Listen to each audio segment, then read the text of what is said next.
الحمد لله حمدا موافيا لنعمه ومكافيا لمزيده، والصلاة والسلام على آله وأصحابه وجنوده. أما بعد، فقد قال رسول الله صلى الله عليه وسلم: لا تثريب عليكم اليوم، اذهبوا فأنتم الطلقاء. أيها السادة والأصدقاء، ربما قرأتم سيرة من سير الملوك والقواد الذين فتحوا العالم من شرق إلى غرب ومن شمال إلى جنوب، ولكن لا تجدون في سيرة أحد منهم أنه قام بالعفو والإحسان إلى المقبوحين عند الانتصار والفتح، غير أنهم جميعا شاركوا في التخريب أكثر من التعمير، وفي الإفساد أكثر من الإصلاح، وفي الإفناء أكثر من الإبقاء. فربما كانت البلاد عامرة والزروع قائمة والأشجار مثمرة، ثم أصبحت البلاد خرابة والزروع هالكة والأشجار محرقة. هذا هو تاريخ الفاتحين، هذا هو التاريخ القديم الذي أشار إليه القرآن الكريم: إن الملوك إذا دخلوا قرية أفسدوها وجعلوا أعزة أهلها أذلة، وكذلك يفعلون.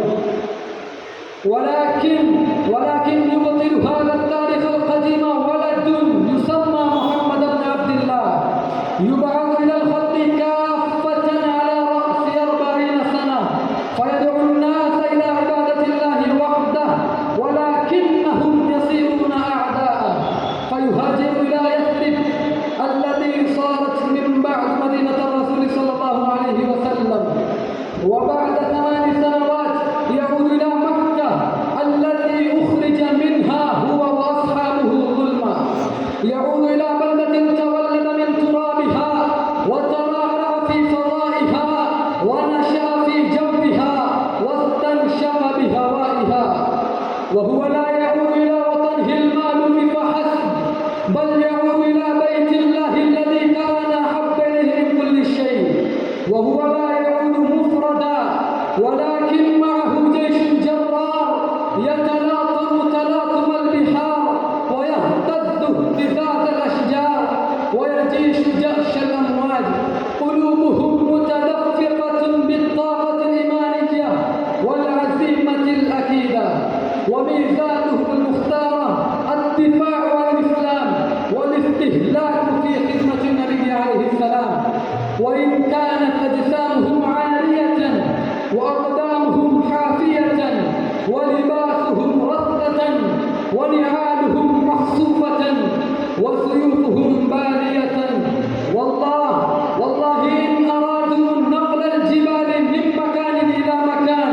استطاعوا، وإن أرادوا خوض البحار فعلوا، وإن أرادوا الانسحاب من وسط اللهب قدروا. فانظروا يا أيها السادة إلى هذا القائد العظيم، عنده جيش عظيم، ولكن رغم ذلك ليس رأسه مرفوعا إلى السماء، وليس هو قدام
ويسجل في صفحات